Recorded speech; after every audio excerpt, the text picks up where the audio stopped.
Cześć! Ostatnio instalowałem Windows XP na mojej płycie dwuprocesorowej Asusa P2 BDS. Udało się także uruchomić dwa Celerony w przerobionych przelotkach slot, jeden na socket 370. Ciekawe, czy da się na tym potworze zainstalować Windows 7?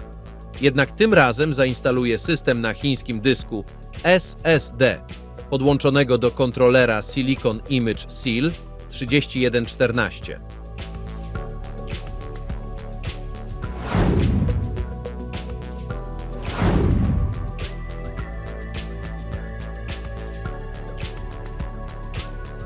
Zaczynam od uruchomienia komputera. Moje dwa Celerony zostały wykryte.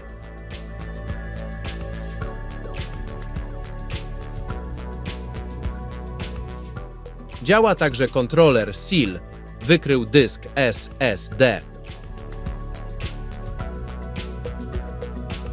Instalator systemu Windows 7 uruchamia się z płyty CD. Instalator ładuje się naprawdę bardzo wolno. Abym do końca nie osiwiał, nagranie będzie przyspieszone w wielu miejscach. Po 8 minutach załadował się instalator, ale oczywiście nie widzi on dysku. Muszę wskazać folder ze sterownikiem na dyskietce. Udało się. Dysk został wykryty. Można rozpocząć instalację Windows 7. Pliki się kopiują, usiądź wygodnie i zrelaksuj się.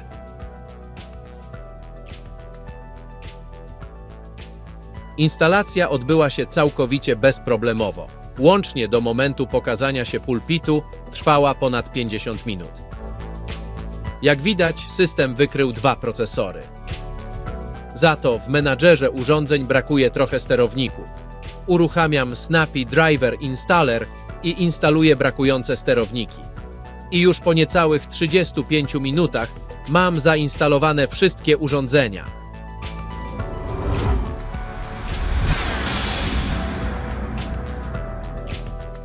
Z ciekawości próbowałem zainstalować Chrome, ale niestety mój komputer jest jednak na niego za słaby.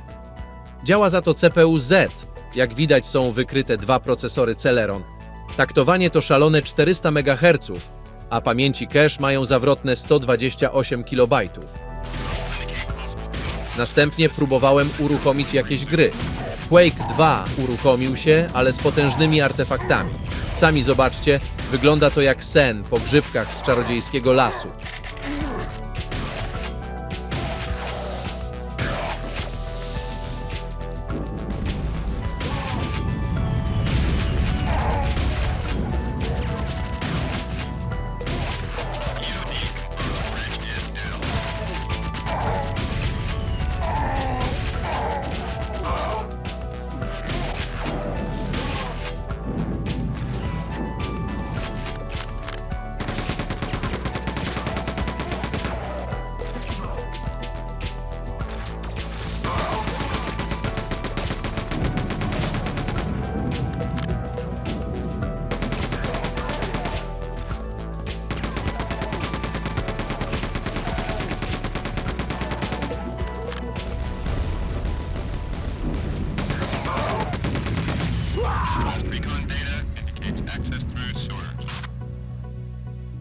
Zainstalowałem parę gier, ale niestety przy próbie ich uruchomienia za każdym razem uzyskiwałem niebieski ekran.